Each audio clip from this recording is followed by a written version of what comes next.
ഉള്ളിലേക്ക് പോകുന്നതിന് നിങ്ങൾക്കായി പതിവായി സമയം ചെലവഴിക്കുന്നത് പ്രധാനമാണ്. അത് സ്വയം ചെയ്യുക, പ്രകൃതിയിൽ ചെയ്യുക, അദൃശ്യമായി ചെയ്യുക. ഈ ആത്മയാത്രയിൽ നിങ്ങൾക്ക് വിരസമോ, അസ്വസ്ഥതയോ അല്ലെങ്കിൽ ലക്ഷ്യമില്ലാത്തതോ ആയി തോന്നിയേക്കാം. ബാഹ്യലോകത്തിൻ്റേതാണ് എന്ന നിങ്ങളുടെ ബോധം കാരണം സ്വാധീനങ്ങൾ തിരിച്ചറിയാനും സ്വയം പരിശോധിക്കാനും പ്രയാസമാണ്. ഇത് യഥാർത്ഥത്തിൽ ഞാനാണോ അതോ ഞാൻ ഇത് ശരിക്കും ആഗ്രഹിക്കുന്നുണ്ടോ? ഒരു തെറ്റായ സംഭവം ജീവിതകാലം മുഴുവൻ നാണക്കേടായി മാറിയിരിക്കുന്നു. നിങ്ങളുടെ വ്യക്തിപരമായ വളർച്ചയ്ക്ക് വേണ്ടി നിങ്ങൾ സ്വയം ക്ഷമിക്കണം. എല്ലാവരെയും പോലെ നിങ്ങളും അപൂർണനാണ്. നിങ്ങൾ വിട്ടുവീഴ്ച ചെയ്യേണ്ടതില്ല അല്ലെങ്കിൽ നിങ്ങളെ താഴ്ത്താൻ ആരെയെങ്കിലും അനുവദിക്കരുത്. നിങ്ങളുടെ നിഷേധാത്മക വികാരം സുഖപ്പെടട്ടെ.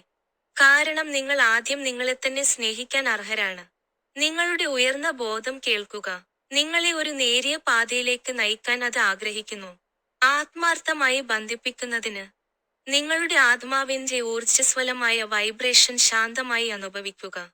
ആപേക്ഷികത നിങ്ങളുടെ കാര്യമല്ല എന്നതിനാൽ അടുത്ത ബന്ധം പുലർത്തുന്നത് നിങ്ങൾക്ക് ബുദ്ധിമുട്ടാണ്. ഒളിച്ചോട്ടവും അസത്യവും നിങ്ങളുടെ ചില പ്രശ്നങ്ങളാണ്. നിങ്ങളുടെ ഒന്നോ അതിലധികമോ ഭൂതകാലത്തെക്കുറിച്ച് നിങ്ങൾ ചിന്തിക്കുകയാണെങ്കിൽ നിങ്ങളുടെ പ്രതികൂല സ്വഭാവത്തിന്റെ കാരണം കണ്ടെത്താനാകും. നിങ്ങൾ മെച്ചപ്പെട്ടതായി മാറുമ്പോൾ ഒരു ബന്ധം നന്നാക്കുന്നത് നിങ്ങൾക്കായി സംഭരിക്കുന്നു. നിങ്ങളുടെ ജീവിതം സാധാരണമോ നല്ലതോ ആണെന്ന് നിങ്ങൾ കരുതുന്നു, പക്ഷെ അങ്ങനെയല്ല. യൗവനത്തിൽ ശരിയായ ആത്മാഭിമാനവും ഉള്ള ഒരു നല്ല മാതൃക നിങ്ങൾക്ക് ഇല്ലായിരുന്നു. അതിനാൽ നിഷേധാത്മകത പഠിക്കുന്നത് നിങ്ങളുടെ ജീവിതരീതിയാണ്. അത് നിങ്ങളുടെ മനസ്സിന് കഠിനമായ ചികിത്സയാണ്. അകത്തും പുറത്തും നിങ്ങൾ ജീവിത പ്രക്ഷുബ്ധതകളെ അഭിമുഖീകരിക്കുമ്പോൾ നിങ്ങളുടെ ഭയം കൂടുതൽ ആഴത്തിൽ ഉപരിതലത്തോട് അടുക്കുന്നു. അതിനാൽ നിങ്ങളുടെ ആന്തരിക പ്രശ്നം വലിച്ചിഴക്കരുത്. ഓരോ പ്രവൃത്തിക്കും ഒരു പ്രചോദനമുണ്ട്. നിങ്ങൾ അത് മനസ്സിലാക്കാൻ ശ്രമിച്ച് അടയാളം തെറ്റിയിരിക്കാം. നിങ്ങളെക്കുറിച്ച് നിങ്ങൾക്ക് അറിയാത്തത് ഇതാണ്. ഉൾക്കാഴ്ച ലഭിക്കാൻ നിങ്ങളുടെ വികാരം, അതായത് അതിന്റെ ഉത്ഭവം, കൃഷി, ശക്തിപ്പെടുത്തൽ എന്നിവയിൽ നിന്ന് ആരംഭിക്കുക.